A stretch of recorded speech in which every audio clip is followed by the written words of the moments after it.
We're very happy to have you all join us today and to benefit from the wisdom of a great panel of the 2023 grant recipients. We actually are going to have representatives from all four to allow us to kind of talk about the process of applying and ultimately, in these cases, being successful in receiving a grant from Impact 100. So welcome to all of you, and especially to those of you who are making the time to be part of the panel. My name is Portia Deerenforth, and I am honored to be one of the people that leads a grant review team. So as part of the Impact Board, I get to help gather a group of women who are the ones who look through, carefully review all of the materials that you all are preparing now or have prepared. And not only that, but we also get to learn an awful lot about the amazing things that you all are doing in the community. So it's a real privilege for those of us who are members and are able to participate in the grant review process. And I'm excited to hear more about the other side from the nonprofits who received a grant last year. So also on the call today, Peggy Zink, who is our nonprofit outreach coordinator. You all are probably getting pretty familiar with her by this point. She's a wealth of information about the entire process, as well as has expertise in that she's been on both sides of the application. So she will help monitor the chat and keep us going and answer any questions as they come up. The format today is basically we're going to ask for the representatives to kind of explain how their experience went last year. What you'll learn is that some of it is very standard and the same across all the organizations, and then some of it varies quite a bit depending on the specific project being proposed. So we're gonna learn from their personal experience. The chat is open. And so if you have questions, feel free to put in questions now or as we move along, but also we hope it could be a bit of a dialogue. So if you want to, feel free to unmute, ask questions, ask for clarifications, those sorts of things. We're hoping this will be really useful to those of you who are considering or currently working on the letters of intent for the 24 process. So don't hold back. If you have questions, we'd love to hear them. And we're gonna, with that, kind of kick it off and introduce our panelists. So if I can first just ask each of you to kind of go through, introduce yourself and what your role in the organization is, as well as really just generally what your organization is focused on, the projects that you are working on. So we'll start with Lauren. If you could just introduce yourself and kind of your general organization, and then we'll kind of go through the panel. Sure. Good morning. I'm Lauren Weissman. I am the development director at Dawn Community High School. Dawn Community High School is a nonprofit school, high school age and adult age. We serve at-risk students. Most of them are at or below the poverty level.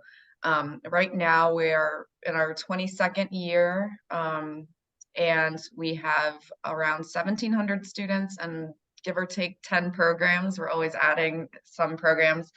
But one of our programs, which happens to be I'm not supposed to say favorite, but it happens to be my favorite, is the Keeping Teen Moms in School program. And that is for, as the name alludes to, students that get pregnant while in high school or just had a baby. And this program is the only one like it of its kind in Ohio, and one of only a few in the country. Where these young moms can go to school, they bring their babies, there's on-site daycare, and not only are they earning their academic credits, but they're getting a lot of parenting classes, learning how to take care of their babies, and it's a very inspirational program. So I think that's about it. Thank you for being here. Amy, can I ask you to introduce yourself next? Hi, I'm Amy Phillips. I'm with the Yes Home. We are a qualified residential treatment program for adolescents. And so our kids come here with severe mental health and behavioral issues. They live here, so they're here 24/7. Some of our kids have families that we are working to repair relationships with and have them return home. Some of our youth parent rights have been terminated. And so looking for other alternatives, and just depending on age, because we serve ages 12 to 20, younger youth, obviously, that hoping to find foster homes or adoptive homes, and then our older youth, helping them be successful to transition into adulthood. So each youth has their own specific treatment program that is designed according to their individual needs. And then we also have kind of our overarching program that we do, that everybody works through with the curriculum, and just really working hard to learn skills that move beyond survival skills and move into thriving skills. And so that's where we want to see our youth get to. So holidays are coming up, so some are anticipating and some are dreading. And so that's this is always, it's my favorite time of the year, but it's also probably the hardest time of the year for our kiddos. We're glad you're here. And Bruce, if you wouldn't mind introducing yourself.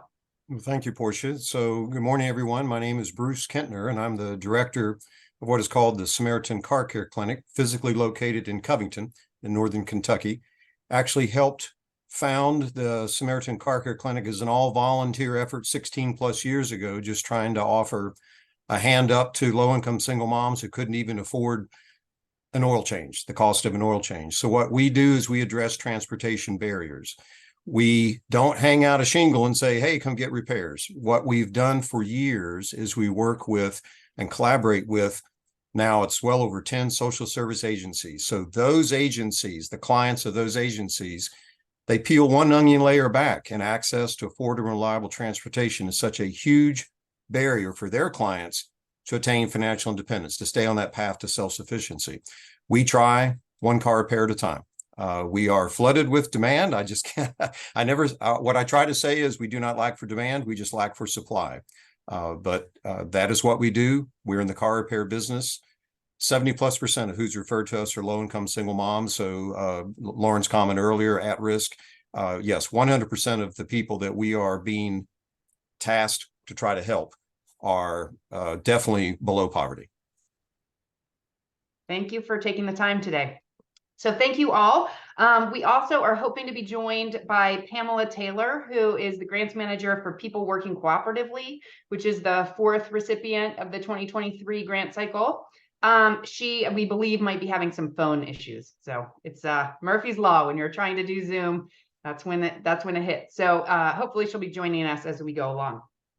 Now that we have a little bit of background on each of you, wanted to focus a little bit about specifically this first stage of the application process, so the letter of intent stage, and ask if you could each briefly describe your funding request, what your particular project was that you asked for the Impact 100 funding to accomplish, and kind of thinking about ways that you were able to take that LOI and be clear and concise in terms of what that request really was. So thinking back to what feels like probably a long time ago, a full year ago, as you were putting that together, if you could give a little bit of your experience with putting together that ask. If we'll go in the opposite order this time. Bruce, if you're willing to kick us off. Sure. So for everyone on the call, what the idea was for the Samaritan Car Care Clinic, we receive a tremendous number of referrals of these low-income single moms, and I just simply picked 2 of our partner agencies that sadly have an awful lot of need. Brighton Center and Ion Center for Violence Prevention, which used to be called Women's Crisis Center there in northern Kentucky. We sadly have to pass on fixing a number of the cars that these ladies actually have because they're too far gone. It's emergency room triage. You have to make a decision. Does it make sense? Because it's an investment from the clinic, from the donors who are trying to support us. Because if tires and brakes aren't enough to make it safe and reliable, how much further do you go?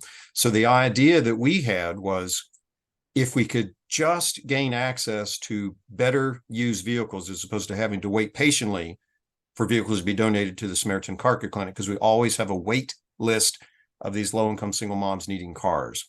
So Portia, the original idea in the LOI was, if we could get this kind of grant funding, we just wouldn't have to wait. We could at least be proactive, secure a car, or we'd have more funds to fix cars that they might have that kind of makes sense. So that was our original idea, was how could we help ladies being referred from those two agencies, very specific, and give them a major hand up. Thanks. Amy, how about your LOI process? So I'm a talker, and so I knew when I was writing my letter of intent, I had to keep streamlining it so that I didn't go off into the weeds, because I love to talk about the Yes Home. So I had several people review it afterwards and go, okay, you're too wordy here, you're too wordy there. But our project, we just in the past couple of years started offering on-site therapy. In the past, we used therapists in the area, but honestly, demand is so great as mental health issues have increased since COVID. Our kids were on waiting list. And so we ended up getting a part-time therapist, with the hope of moving into a full-time. And we took a storage room to make our current counseling space, which is right across from our laundry room, right in the middle of where the kids live. And so you can imagine how much the lack of privacy that is involved at that space, regardless of, we've put up some soundproofing and we've put things, but there's just this edge of, can somebody hear me? Can someone hear what I'm sharing? And so our letter of intent was to renovate. We have a whole first floor that we are not currently using, is to renovate part of that space to be able to move our counseling services downstairs. And so that is what we're going to be doing now that we've received the grant. We're so excited. But yeah, the letter of intent was in a lot of ways almost the preliminary to the grant. It really made you think through each piece. So I almost felt like the work on the front end on the letter of intent was probably harder even than the grant. At least that was my feeling. I don't know about the other two, but it really made you think through the process, so that you knew what you were asking for and refining it to make sure that it was exactly met the standards and the requirements of the process. So for me, I felt like the letter of intent was almost harder than the grant itself. Lauren, how about you? What was your LOI experience like? It ended up being kind of a no-brainer. Truth be told, my predecessor, when I stumbled into development at Dawn, said, don't even try the Impact 100. It's such a competitive grant. And I thought, well, I don't know about that. Let me look at it. I'm not saying that to discourage. It's a wonderful grant. But so the Keeping Teen Moms in School program, I had been doing some minor fundraising efforts, trying to get some women that were interested, some people that were interested to donate things like cribs or, things to spruce up the building, to make the students feel more welcome. And I noticed a couple of times that I popped over there, because we do have so many locations and I don't work at that location, that I didn't see as many students as I would have expected. And so I asked the program director, what's going on? And she said, well, imagine if you were a teen mom and you had to carry a car seat and a backpack and a stroller and all these other kinds of things to school, and you have to take the metro, and then you have to change metro buses. And it was just news to me that they didn't have enough transportation. They have to share the transportation with all the other students in the district, but their situation is unique, having to with their babies. So as soon as I heard that, I thought, well, it just lined up the amounts to get the vans lined up with the grant amount. So really it was just painting the picture of the need. It was pretty, straightforward. Thank you. Did you hear that theme of transportation? Particularly, one of the things that I love personally about Impact 100 is the local aspect, and it really highlights the clear issue of our entire community in terms of transportation. All right, so kind of with those ideas and a sense of what projects you each proposed and are now executing, are there any advice suggestions, ideas that you might have as you think about this audience of people who are working on LOIs for this year? Are there things that you would recommend or suggest? I think we heard a little hint of this in terms of submitting that LOI. I'll kind of leave that open for whoever might. Well, this is Bruce. I will echo part of what Amy had shared. It's not always the directive that fewer words is better or fewer words are better.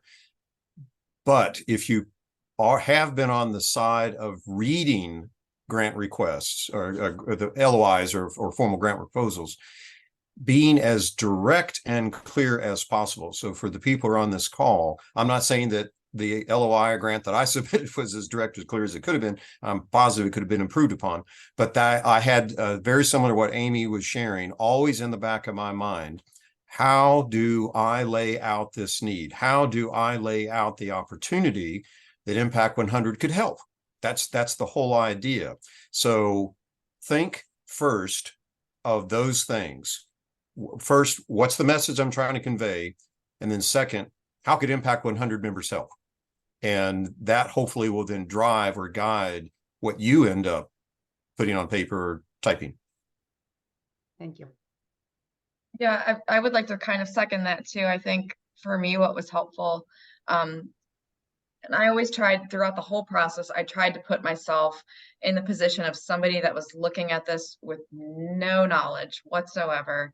But you know, people think differently. Like some people are more analytical and they like data, and some people like stories, and some people, you know, you've got to kind of mesh that all together. So I ended up kind of talking to two different types of people, one that was more of a numbers person and was more analytical, and then talking to somebody else that was a little bit more of like a empathetic, sympathetic, more of a feeler kind of person, and then just said, what is it that you have any questions based on what I told you?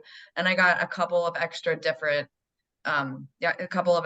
perspectives that I was able to kind of then just make sure my story encapsulated all of it.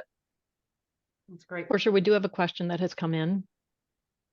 Which has more impact in a request? That the amount completely covers a need, like buying a van, or that the amount is the starter catalyst in a larger, more expensive project?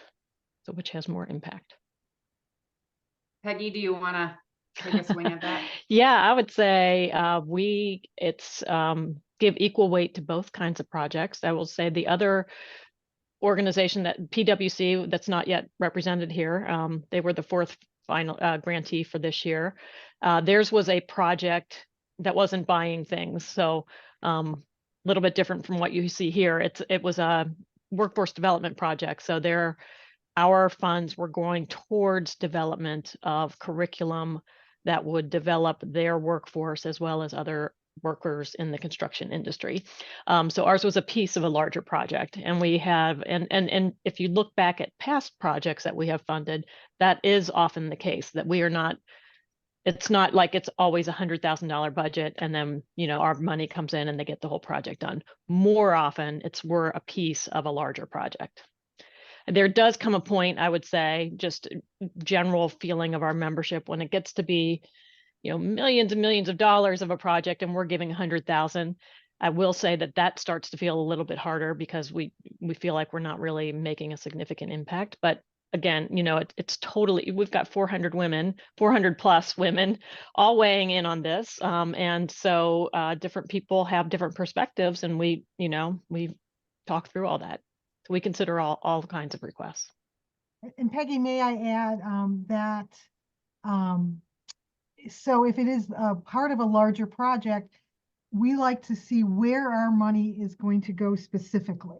So if it's a large construction project, our funding goes towards this room or this type of expenditure, and that so we can see the impact.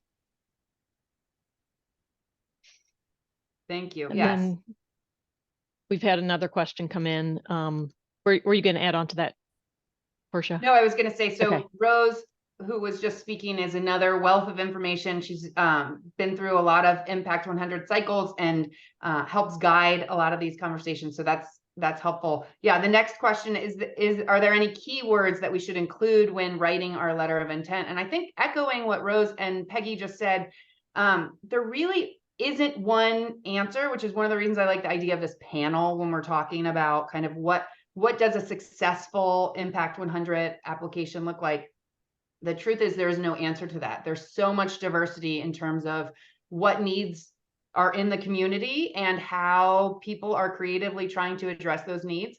I will say that as a grant review member, a lot of times we circle back to some of the keywords in our organization. We're looking for transformational impact. And that can happen in so many different ways that if you can figure a way to kind of express how you could make a transformational impact, I think that if I were to think of keywords, that would be among my my kind of touchstones that our committees tend to speak a lot about.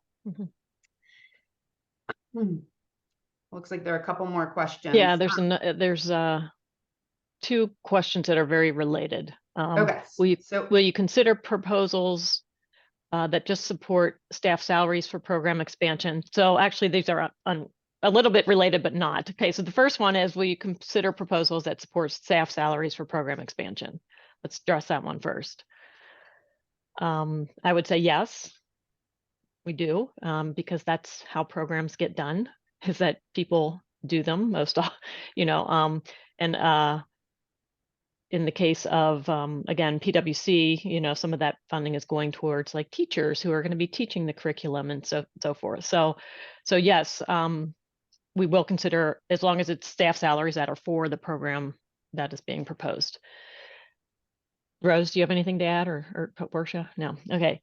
The next question is about support for operations staff. So staff generally in operations or doing strategic planning and things like that, is that frowned upon, or are you all more interested in supporting programming? And definitely the latter. So we do not support general operating. We want to support programming or capital and technology kind of projects, but not just general operating, not general administrative, not fundraising and that kind of thing. I think that's helpful. And yes, I think with that first question, or that question about program expansion, if the expansion was not there, it would not be as good a fit for Impact 100. It's really that there's something in addition to the ongoing operations that we tend to be looking for. Thank you. So turning gears just a little bit, I'd love to ask the three of you if you could kind of give a sense of what kind of financial information, what kind of questions about finances you encountered as you went through the process of applying. And I will kind of let you choose if one of you wants to start, but it's probably a little bit different for each of you. I can start. This is Amy. So our grant is part of a larger project. I think our total cost for our project is going to be about $425,000. And so some of the questions that came, because it's renovating a space. And so there were some things that we had been doing in anticipation of eventually getting to a place where we could renovate. So for instance, we had already, one of the questions we were asked, well, if we give you this money, what about fire suppression? You didn't include that. Well, we had already gotten a new fire suppression system several years ago. So there were some things that we had done in preparation of our project. And so those were some of the questions that we were asked, just to make sure, how are you going to finish the project if we invest in you? And so that was one of the things that was really being able to show, yes, we've already taken care of that. We will be able to complete this project in a timely manner. Even though, Impact is providing a portion of it, we wouldn't have been able to continue the project without the grant. We just weren't finding, it's so hard. And one of the wonderful things about Impact is they were being able to apply for kind of some capital funds so that we can do the programming we want to do, because those funds are so hard to find. And so we're going to be able to have much better programming for our youth and their families because of this piece that Impact is allowing us to do. Thank you. So this is Bruce. Some of the thoughts, Portia, that came to mind is to share the Samaritan Car Care Clinic does two primary things. It's not only two. We're typically dealing with repairs for a low-income single mom whose life is always stressed, but has entered crisis mode because her brakes have failed. Brake pedal's gone to the floor, or she's spun in the rain because she has 4 bald tires. Hopefully, we're able to deal with that repair. So if you look at a relief spectrum, we're down here usually on the repair side, but that relief spectrum trips into, as I've shared, sometimes we can't work on the car. It's too far gone. It doesn't make sense to do that kind of investment. So we thought through, okay, we're already doing this a little, and your word of transformation, Portia and Rose and others, is the feedback we receive from our agencies that refer clients to us is it is immediately transformative. It is an immediate, almost revelation for these ladies now to have transportation again. So that's what drove our idea of, okay, we only had 12 cars donated all of last year. How could we get more? And so it's an open-ended project. So for the people who are on this call, I don't know if it's a majority or a minority that Impact 100 has decided, that's a pretty neat and amazing transformative program, but ours is never going to come to a stop. We don't ever want it to come to a stop. This is just going to be a huge kickstart for these two particular agencies, the clients there. So that financial information was a little more difficult for the Samaritan Car Care Clinic to kind of address, because we're still going to be fixing these cars for these ladies in crisis mode. But wow, can we help more address those transportation barriers? So ours was a little more open-ended as opposed to Amy's finite renovation project, but it worked. And that's one of the reasons I love the panel thing, because the answers really are quite different. And I think, Lauren, you already kind of alluded to the idea that yours was very straightforward. This is how much a van costs, and this is what we need, and this is how it will solve this problem. Kind of, but it's funny you just said that, because I was thinking it is also tricky because, if you have ever recently been car shopping, I mean, there might be a van that comes on the market for a certain amount, and then like 2 days later it's gone. So that was the other thing, is it wasn't just, a van costs this much money, because we're looking at used vehicles. But then, just thinking about like all the extras, the maintenance costs, the repairs and whatever else, we have a transportation department for the whole district that already does that for the existing vehicles. So we kind of just eliminated that and did keep it simple. So the funds from the grant award would only go to the purchase of the actual vehicle. So we're kind of just dealing with that now.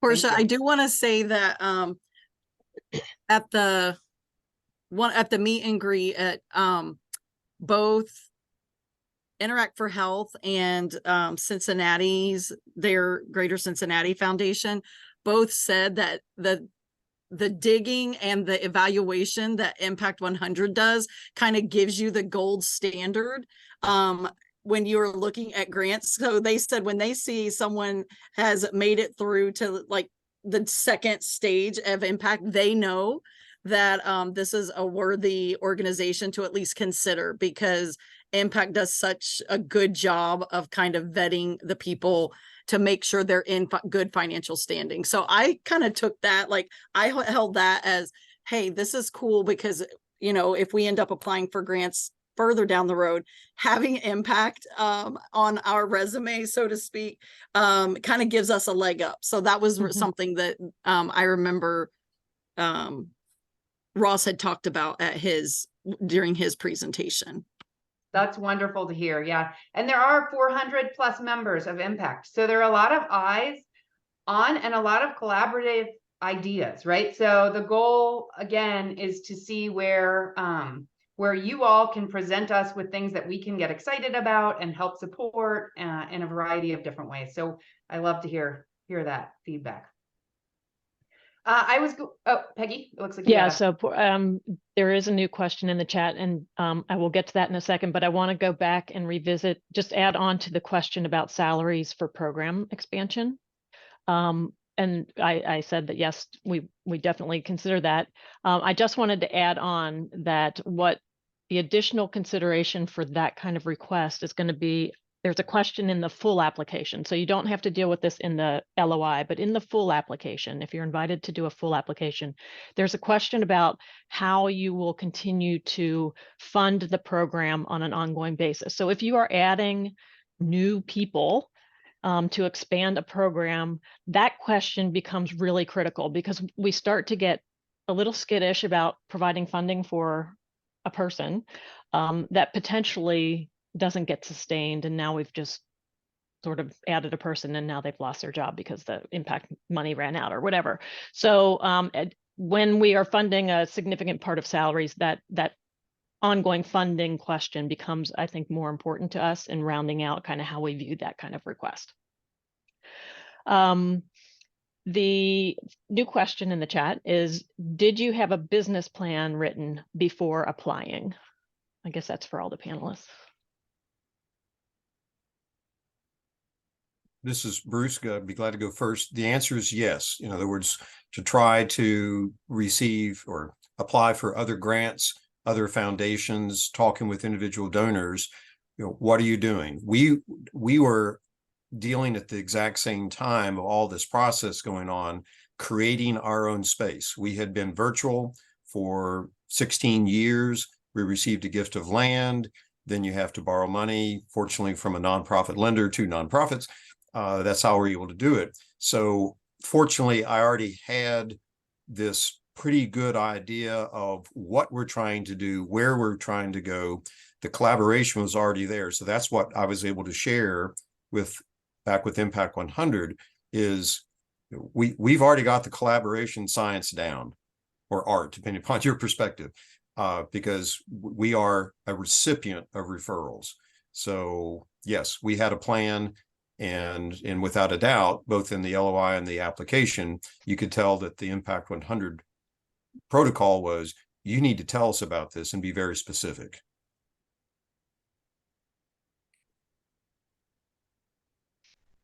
Any other thoughts on a business plan? It sounds like you kind of identified the need, Lauren, and we're working with others. Other thoughts? I'll just add on that I think in the case of all these projects, they were well thought out at the beginning, whether a full business plan was done, it wasn't like they were just written to like take a chance, like maybe this we could get some funding to do something and we haven't really thought through it. Like in all cases, all of these projects had very clear, thought out plan objectives, approaches, and even the beginning, a good solid budget, maybe not a final budget, but a good idea of how the money would be spent. In the case of Amy, she already had quotes from the construction companies and things like that. So, I mean, they were solid, well thought out, very intentional projects that were being proposed. And I think that thought is what really gets to that core idea of how can you be clear and concise and explain the ask. And that might be a common thread through these successful recipients. Absolutely. I'm going to switch gears a little bit. So I think we've been alluding to the LOI process, the letter of intent process, and then a subset of those are asked to submit a full grant. At that point, we ask for more financial information than in the original LOI, as you know from the training that Peggy did as well. And then for a subset of those individuals, they're invited to what we call a site visit. So I wanted to ask each of you to kind of just share a little bit about your experience as a nonprofit hosting a site visit. Who contacted you? How did the process go? What kind of people were there? What kind of questions were asked? Just a little bit of a flavor in terms of how that site visit feels from the nonprofit perspective. I'll go. This is Lauren. I was really appreciative of the fact that we were told exactly what to expect, what to do and what not to do. One thing was, please don't give us any gifts or any like little treats or anything. And I was like, oh, because I'm sort of that kind of person. I was going to bring in little, and I was like, well, that makes sense, So we just had like bottles of water in case anybody got thirsty.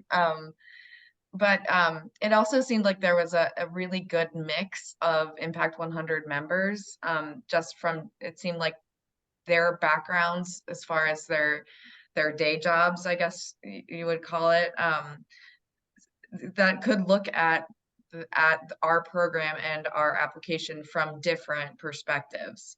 And I know that's kind of been coming up, but I'm so impressed with the members of Impact 100 and how absolutely intelligent they are and how they all come together from all different aspects of the working world to analyze things very thoroughly. But we also we got some great follow-up questions too from the site visit, things that, you know, I didn't even really think about before, that, as Amy was saying, you know, helped me with applying for other grants for other programs, just because I was like, oh, I've never, you know, thought about asking this question about this aspect. So it was really wonderful. People were very engaged and inquisitive. The site visit for the Samaritan Car Care Clinic, again, I'll echo Lauren's comments. The women who came as representing Impact 100 were fantastic representatives of Impact 100. And yes, they ask a lot of questions. Since our grant, the whole idea was to help two specific agencies or clients of two specific agencies, Brighton Center and Ion Center for Violence Prevention. I asked for representatives of those two agencies to be there, and the site coordinator, of course, I'm using the right phrase, wonderful lady, Laura Mengi is her name. That's who called. So it's a very nice phone call to receive to say, congratulations, you are going to be a site visit kind of or that's pending, that kind of a thing. Like Lauren, she walked through the do's and the don'ts, but I said, do you believe the Impact 100 members would like to hear from one of the single moms we've helped? And she said, absolutely. So we had physically there one of the Brighton Center single moms going through job training, you know, no money to fix her car, but we fixed it up because the job she's been training for is not on a bus line, you know, et cetera, et cetera. Once again, transportation is a huge barrier. And so one of the wonderful anecdotals is this young lady named Jamie, you know, shared her trials and travails.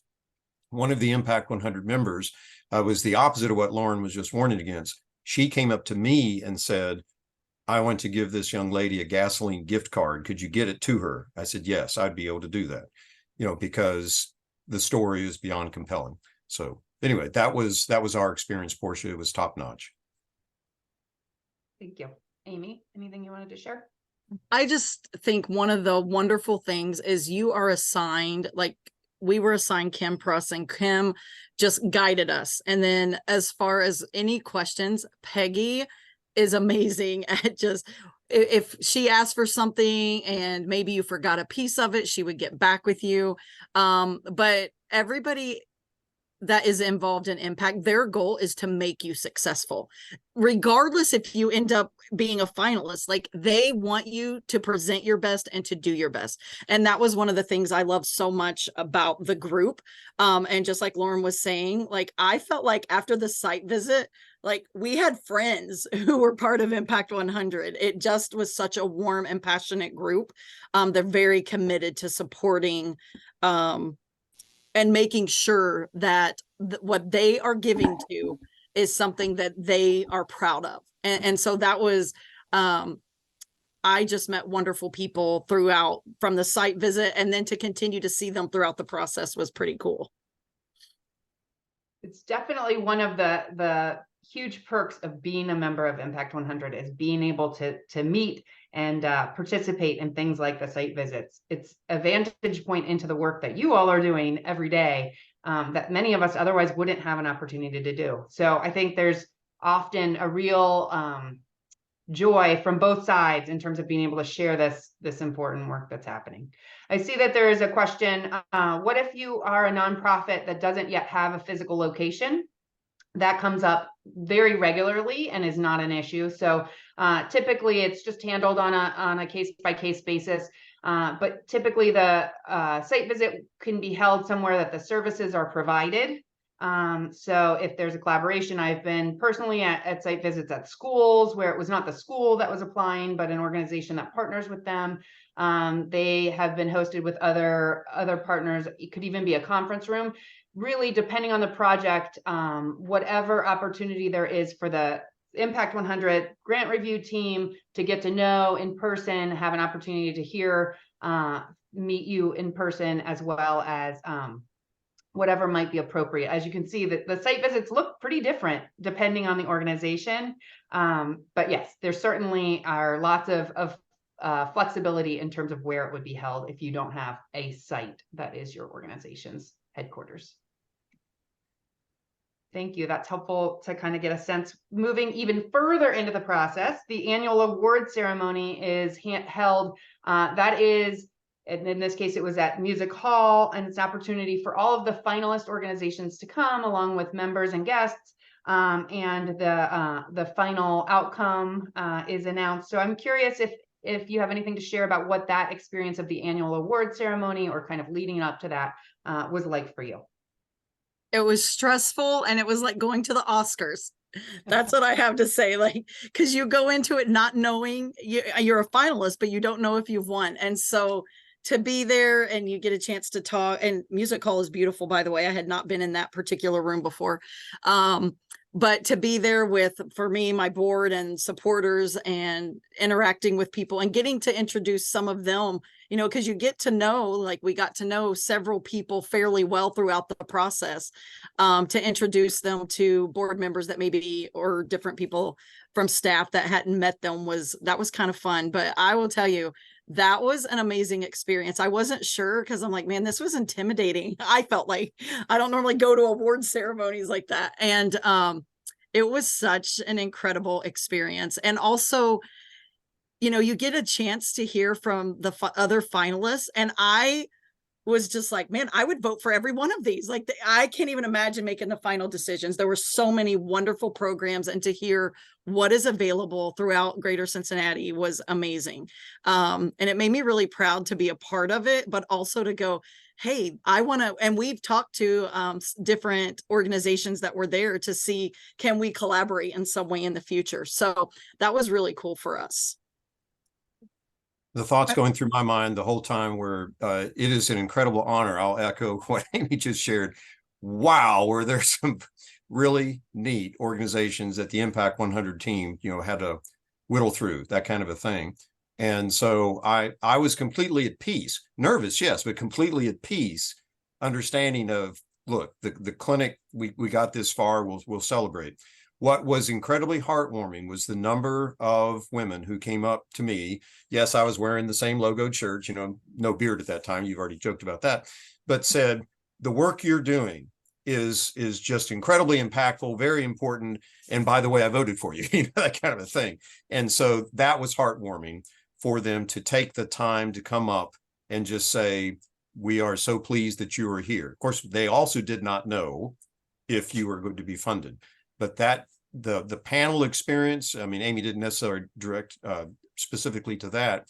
I gather, Portia, that was the first time that had been done, and certainly fascinating, because it did give your group, the 300 plus people who are there in person, the opportunity to hear more.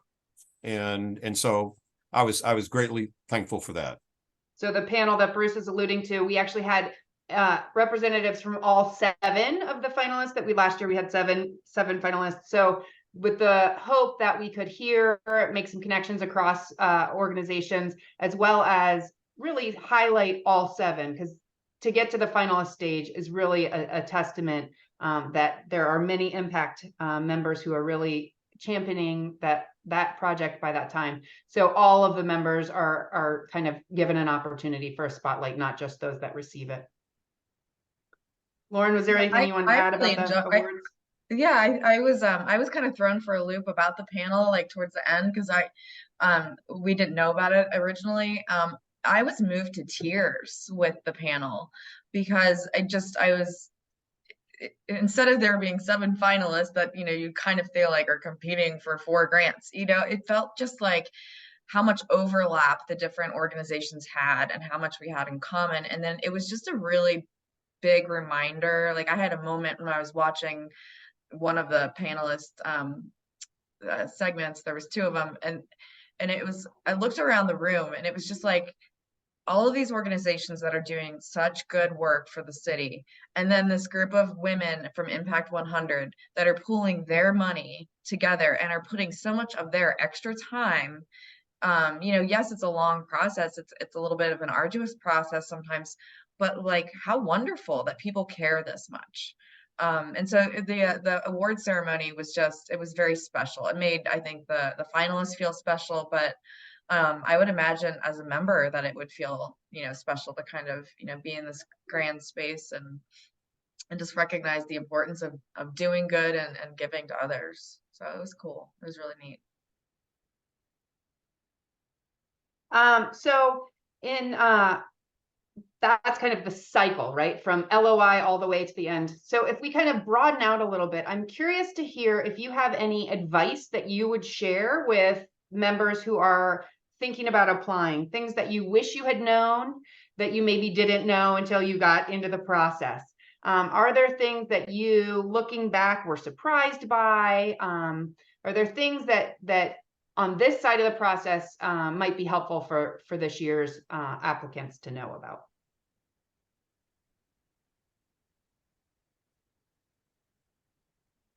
The first thought that Rapid comes to fire, my about mind 10 is questions. do not be embarrassed or ashamed about being bold. You know your nonprofit best, or you have a small team that knows that nonprofit best. You are not advertising for that nonprofit. You are looking to help the engagement factor. And there's a difference. There's an important difference from that. You know, the thing that strikes me very positively about all the Impact 100 experiences, this is not a one and done kind of a thing. There is this word engagement. I can't think of a better word. Of course, you might have a better word than that. The intent is to really bolster. And so as the applicant or the LOI submitter, you're just simply trying to figure out what resonates. And I don't know the magic sauce. Somehow the clinic figured it out. Somehow, you know, Dawn in the Yes House, or Yes Home and PWC, what was being proposed resonated. But remember, it's not an advertisement. You are looking to offer this hook, this engagement to share. You know what you do is important. You simply have to figure out a way to pass that on. One thing, in looking back, and I think every organization and applicant is going to be different. I know for us, for Dawn Community High School and the KIPMAS program, whether it was the financials or just certain questions that came up, it required a team effort. You know, I needed the people in the finance department. I needed our transportation director. I needed the program director's input. And as we've talked about before, you know, the members of Impact 100 are very inquisitive and they will ask a lot of questions. So, you know, sometimes I would submit something and then I'd get questions back and I'd have to go back around. So, and the deadlines for some of these things didn't always line up with the school calendar. So there were times that, you know, I had to submit financials and our finance person was in the middle of payroll and she's a one woman, you know, and she was like, I can't drop everything and get this to you, but she had to. So, I mean, I ended up buying lots of little like candy jars and little flowers, just trying to bribe people to like, please give me what I need. But just anticipating that there will be a lot of follow-up questions, and just I wish that I had gathered like a lot of information from the people that I needed it from in the beginning, so I didn't have to keep going back to them. And to clarify, where were those questions? Was that at the site visit on? Yeah, I think the site visit, I know we did get a lot of follow-up questions, which was perfectly normal. And then yeah, I think that was We had that all was about the it. But then it was financial just like questions. and then some of the financial questions, you know, that came before the site visit. that was, I think, one of the really nice things was that if I submitted something and there was like, you know, Portia was saying Peggy, or Amy was saying Peggy's so good about like, okay, we're missing this little piece. So I didn't really have to worry too much about it being 100% perfect the first time. And I think that's exactly what I was going to say is the support that Impact offers. They want you to be successful. Like they want to have the best group of applicants available. And so they're going to make sure they have the information to make that decision, but they will come back to you. And that was really helpful. It was kind of relieving because it's like you want, you know, there are some grants you apply and you either get it or you don't, but there was just so much support throughout the entire process. It really kind of helped refine, and quite honestly, it's kind of given me a tool for as I apply for future grants to really make sure, hey, here are the questions. It kind of gave me a framework to use going forward. I wonder if you could talk a little bit, because I know Amy had some nice things to say about the experience of going through the video. So the preparation for and recording of your pitch video. And the pitch video happens when you're a finalist leading up to the award ceremony. And can you talk about that process of like getting ready for that and then recording that? So don't go buy a new shirt right beforehand, because after I saw it, I'm like, I hate that shirt. Why did I buy that one? So that's number one. But no, the process of that, like to get basically your elevator pitch, like you have 5 minutes to communicate your program, your passion, and the project. And so that was really refining that down was so beneficial. And every person there gave such great feedback. You get to go through it twice. The cameraman he is a doll. Like he was just so encouraging in between and just making sure you felt comfortable so that you presented your best pitch, I guess. But I really appreciated the process because that is a tool now that I can use, because you get a copy of your video and I can use pieces of that going forward, even on our website and things. And I'm working on getting that uploaded, but there's just different elements of it that I walked away going, oh my gosh, that was one. I don't like to be on camera, which probably most people don't.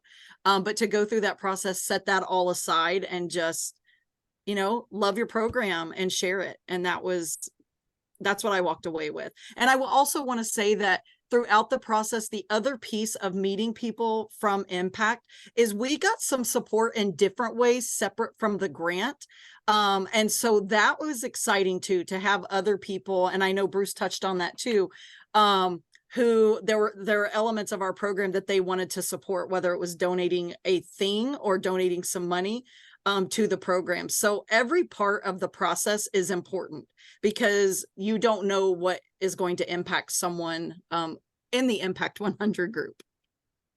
One of it's a compliment back or kudos back to Impact 100 for, I believe, all 7 of the finalists in this past round had the opportunity to work with Lisa Brown, who is whether a speech professional or just, you know, someone who helps with presentations, and she was just fantastic for me and for the representative from Ion Center, lady named Bridget, who was the other person in our video. If you end up being a finalist, and if Impact 100 does continue that, without a doubt, take even more advantage of a Lisa Brown type's time. That was the challenge that Bridget from Ion Center and I had, was her schedule was so chock-a-block. She wasn't able to take much advantage for the prep for the video time. And it kind of showed in the end. She did not do very well on her second take, you know. So, well, you're going to have your first take, as Amy shared, the videographer, who was fantastic, said, Bridget, I think we're going to have to use your first take, you know, that kind of a thing. So again, kudos, a thank you to Impact 100, because that was such great advice coming from the lady who helps with speeches. So at this point, just with time, I'd like to do 2 things. One is to kind of encourage, if any of you who are watching have questions that haven't been addressed yet, things that you're wondering about the process, things that you'd like a perspective from somebody who's experienced it, if you can throw those in the chat or get ready to kind of unmute and ask. And then I will give kind of one final question, which is, Do you, as panelists, have anything that you would like to add? So things we haven't necessarily gotten to touch upon, things that were particularly surprising, strengths, or kind of surprises and maybe a little bit of a challenge in terms of the process, just kind of giving one last platform as well as opportunity for questions from the group. There is one question, Peggy, that was out there about, is there a link where we can go for the full information on this webinar? Yep. And our friend Jen posted it. Fabulous. Thank you, Jen. Yeah, you can go on the website, www.impact100.org, apply for a grant, and there's a number of links that we'll have, including the recording from this, as well as the other 2 sessions we did earlier.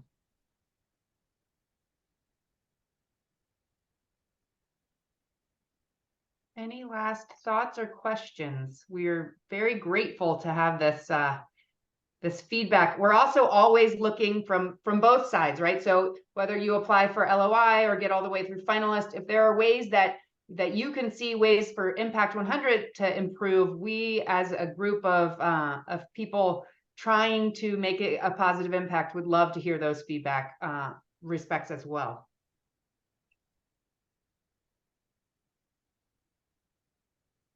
Just All right. overall, a wonderful and amazing experience. And, you know, so I say thanks on behalf of these low-income single moms that we're able to help. And all I can do is to say thank you, because it is transformative and absolutely it has a big impact upon them. And so the stories you've heard from Amy and Lauren as well, you know, that's all I can say is thank you. Ditto, 100%.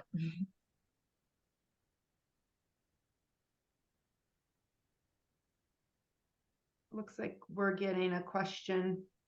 Okay, this is a good one. So for the focus area committees, is the group made up from professionals within the given subject area, for example, environment, health, and wellness, or is the group cross-disciplinary in nature? Rose or Peggy, do you want to field that? Yeah, actually, we now call them grant review teams. And what we've done, and what we did this year and what we'll do again next year in 2024 is we, although you indicate in your application a focus area for your business, we used to do it for the project, as Peggy mentioned in the training before, that that's a change we're doing. We mix them all up. So each grant review team, so Portia's going to lead a grant review team, and she will get a variety of applications coming from each of the focus areas. And we also try to get a distribution on size of organization. So those are 2 cuts we try to do. And the individuals reviewing them are members. So for example, my background is human resources, but I loved joining health and wellness and education. Peggy, you know, everybody, there's nurses that like to do health and wellness, or they maybe are focused on environment, but it doesn't really matter because we've mixed them all up. And so you're seeing a variety of applications now. And Portia, you can speak to that. I think it's been worked very well. It is. It's a completely eclectic group. One of the reasons we don't do coaching after the fact is because we never know what the group will look like next year. It could be completely different. But for example, my grant review committee had significant representation from academia, from the nonprofit space, from like professional finance, all over the board, all just interested in making some sort of contribution in the local community. But it's fascinating to see the conversations. Oftentimes there will be somebody that has expertise and they'll throw that information in, but you can just assume it is a broad audience of people that are curious, and if you give them the information, they'd love to kind of make sense of it and try to understand. But yeah, no, it's a huge variety of people across all of them, and we're no longer focused. So you are no longer being evaluated in comparison to other groups in the same area. It's a wide variety of members evaluating and a wide variety of applications coming in to the group. Other questions? That's a good one.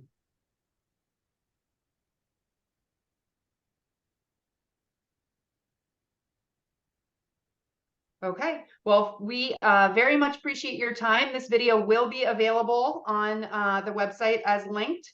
And I just saw another question. I should have waited one more second. That pregnant pause. Is there anyone in the process who had applied before but maybe didn't see as much success but made some changes that really seemed to set you apart the year you were awarded? That's a great question. Did any of you apply in previous years? The Samaritan Car Care Clinic actually had. So there's a question earlier about a nonprofit that didn't have a physical space. That was us.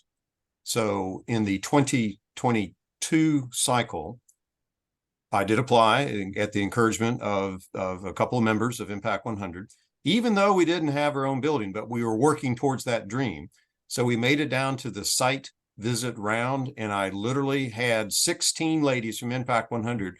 Here is our gravel lot, because we had received a gift of land, but we didn't have a building. And then we went to one of our referral partners, here's the architectural rendering, things like that. We did not make it past the site visit round last year, but it was several members of Impact 100 said, Bruce, if the clinic made it that far and you don't even have your own space, yes, you've been doing this for, at that time, 15 years. That was the encouragement for us to, okay, we're helping an awful lot of these low-income single moms from those two agencies I referenced. So yes, we are an example of, we went back round two, being very specific. Let's help these two groups of ladies. And we made it through to the funding round. I will say, Portia, in previous panel discussions, we've had organizations that applied in numerous years, or I've been on site visits where an organization had been visited on numerous rounds, and a lot of the feedback was they got more specific and more clear on what the ask was. I don't know if it was Amy, I think, who talked about having somebody else look at what I've written. Somebody, I think Lauren too, a set of eyes that have a different perspective. Those are all pieces of feedback we've received from panelists in prior years. Yes, I echo that. And I know that I have, just as a member of Grant Reviews, reviewed many applications where the second round, it was more concise, more clear, the ask, and it moved forward in a way that it hadn't previously. I think Lauren or Pamela wasn't able to join us today, but I believe people working cooperatively might want to be one of those. And then there's one of the finalists, or one of the recipients from last year likes to talk about, I think they applied 9 times. And that would be Life Learning Center, who refers people to the Samaritan Car Care Clinic. And she tells the story in a really compelling way of like, we just kept coming back and I never thought that, but it was a wonderful celebration. The entire room lit up as they made it. So I do think it's hard to say exactly what the special magic is in a particular year, but I do think that clarity, making clear what the impact will be is the goal, right? I got advice as a young professional that when you go in for an interview, they want you to be good because they're looking for something good. So like I think Bruce was pointing out, that can be a really powerful way to make sure that that application is clear. Okay, well, I appreciate your time and look forward to reading many LOIs this year. If you haven't yet, please mark the deadline is January 4th, where LOIs are due online. If you have questions or comments, our website has a great FAQ and other resources. Please feel free to contact us through that. With no further ado, I thank you for your time and hope you enjoy the rest of your days. Take care, everyone. Thank you. Bye.